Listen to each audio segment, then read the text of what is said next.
Haiti mission started in 2014. The Korean United Church of Philadelphia recruited a ministry team of 6 people and sent them off to Haiti to work with missionary Oh Jun Kwon. Since then, until the pandemic, the church sent a short-term mission team every year to help missionary Kwon. However, due to the recent crisis of Haitian security, missionary Kwon and his wife, who had been working there for decades, were forced to move their ministry to the neighboring Dominican Republic, where they are now ministering to Haitian refugees who have fled to the Dominican Republic. Security has become even worse since April, with local Haitian workers fleeing to the Dominican Republic as refugees after being repeatedly forced to give up money and threatened by gangsters for working with foreigners. During this critical situation, the Church Mission Board received the following letter from the missionary couple on June 19th. To the Mission Committee of the Korean United Church of Philadelphia, Shalom. As you heard, lots of Haitians have fled to the Dominican Republic without any safety and food. Their lives in the refugee camp are miserable beyond description. I am also new to everything in the Dominican Republic, and I see there is lots of need. All of the work I am doing now is in the early stages of planning, so it is very difficult and I need a lot of help. Please take pity on the refugees who are living very difficult lives due to their illegal immigration status. They are unable to hold normal jobs or send their children to school. There is a great need for ministry to these vulnerable refugees. I also need as much help from you as the Haitian refugees do. I firmly believe that if we start a ministry of caring for these refugees together, our ministry will bear great fruit that pleases God. I have a few plans and have deployed a variety of local development ministries. We earnestly request that you send a short-term ministry team as soon as the situation in the church allows. Thank you, in Christ, Oh Jun Kwon. Upon missionary Kwon's request, the church immediately recruited members for our 2023 Dominican Short-Term Ministries team to help with the Haitian refugees. After the early morning service on October 27th, we headed to its destination, thanking God for the love He has given. After arriving safely in the Dominican Republic, we unpacked our bags at the local mission center and began preparing for the ministry. The next day, we started a ministry in place where Haitian refugees lived under the guidance of missionary Kwon. Our team was split in 2.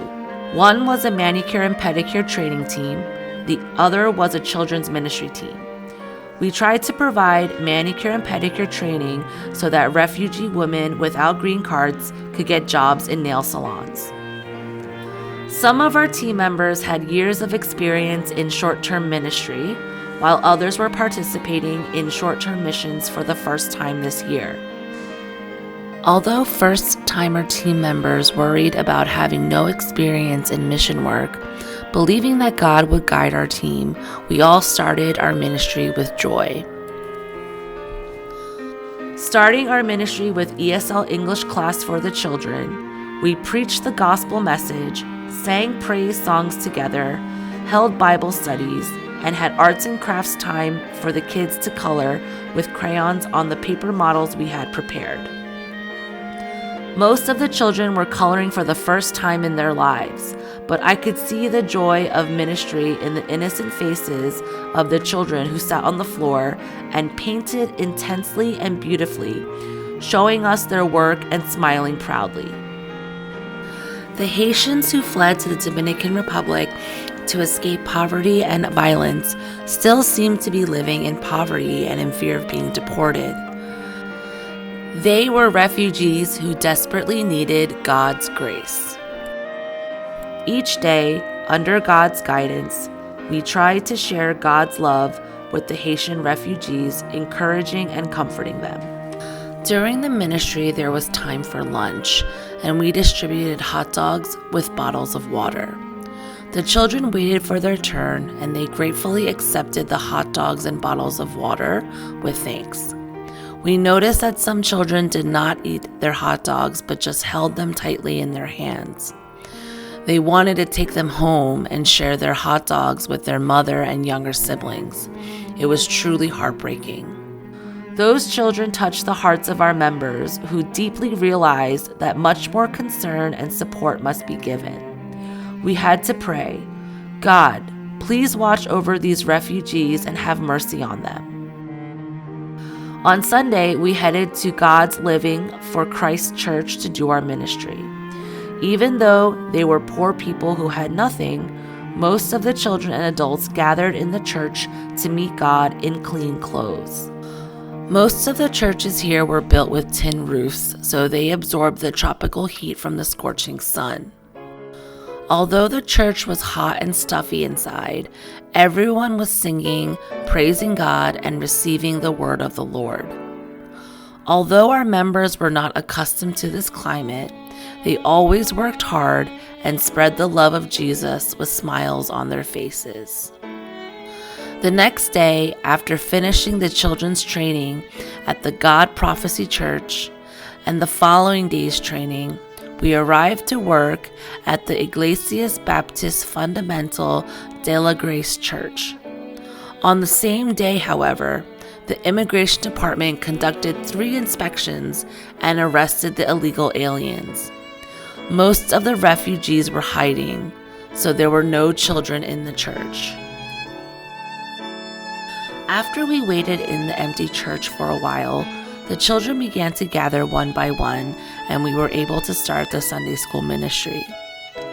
The children were unable to go to school because they did not have a permanent residency due to their refugee status, but the children worked hard to learn English, sing, and study the Bible.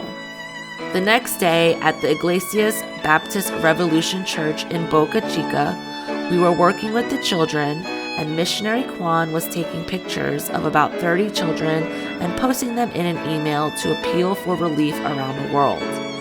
In the church, a Spanish pastor, Lafell, preached a fervent evangelistic sermon, and we did a children's ministry. It was our last ministry in the Dominican Republic.